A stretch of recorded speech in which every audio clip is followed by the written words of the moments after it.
Bismillah ar-Rahman ar-Rahim. In the name of Allah, most gracious, most merciful. In the former program, we defined the word haqq, or right. And in the Holy Quran, we said we have the word al-haqq, and also we have the word al-batil. They are opposite. One means the truth, and the other one means the falsehood. But when we talk about rights, we mean that we human beings, we have rights. I think we all agree. There is no debate or any objection about people to have rights. In the history, throughout the history up to now, all communities, they have believed that people have rights.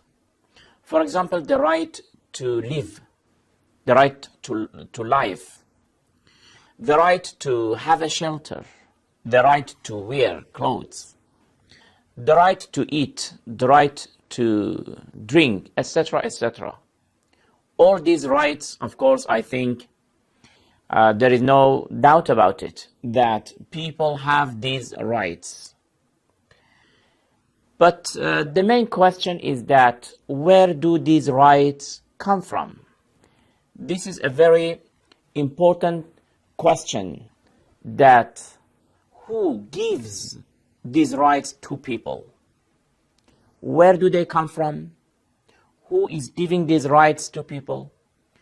On what basis, on what conditions do these rights are given to a person?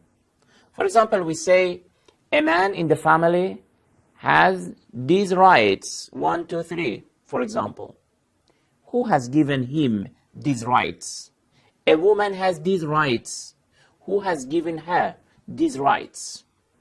And on what conditions, on what basis these rights have been given? And what are the limits of these rights? Are they absolute, or there are some limitations? These are some of the questions that we have to find an answer for that.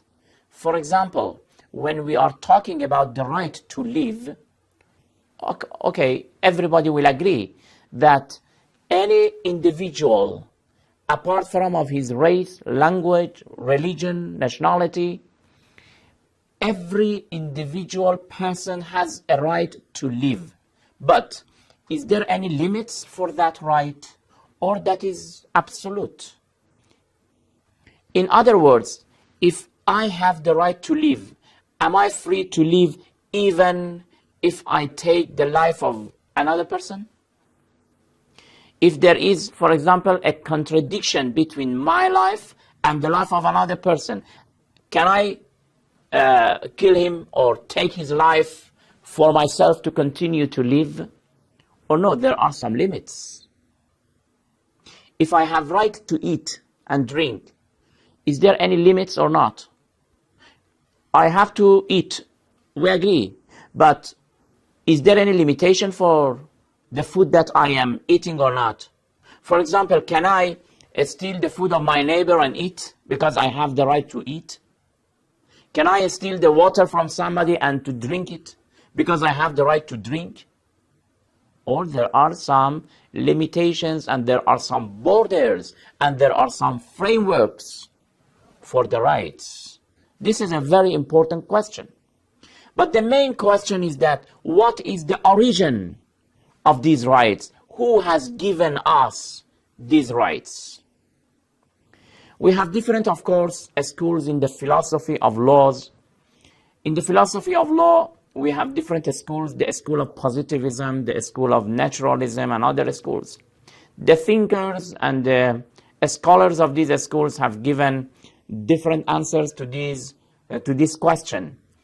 We just mentioned two answers to this question. The first answer belongs to those people who believe in the natural law. They say that the origin of these rights is nature. It is natural. It is the nature who has given us these rights.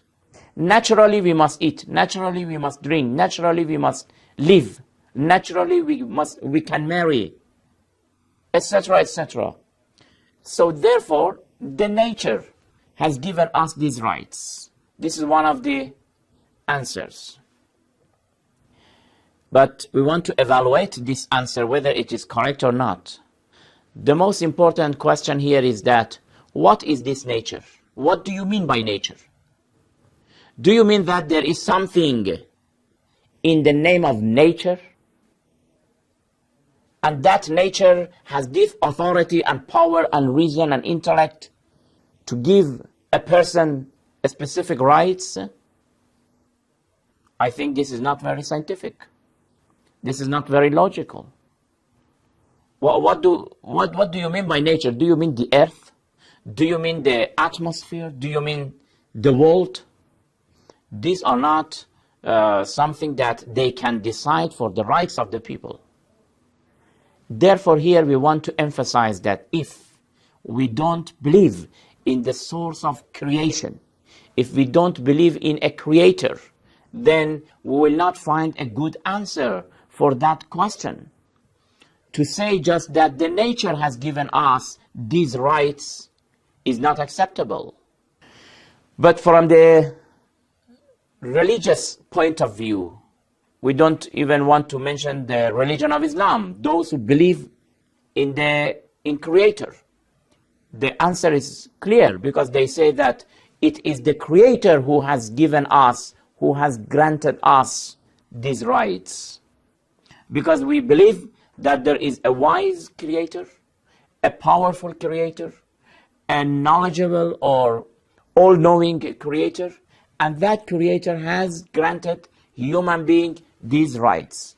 Apart from that, just to say that naturally we are escaping, in fact, the question, and we are not giving a very clear answer to the question. We want to know that if I have a right to live, who has given me this right? Is it my parents who gave me? Of course not. Is it the authorities? No. So the first answer belonged to the school of naturalism, which is rejected and not scientific. Then we will continue with the answer given by the school of positivism. Until then, thank you very much. Wassalamu alaikum wa rahmatullahi wa barakatuh.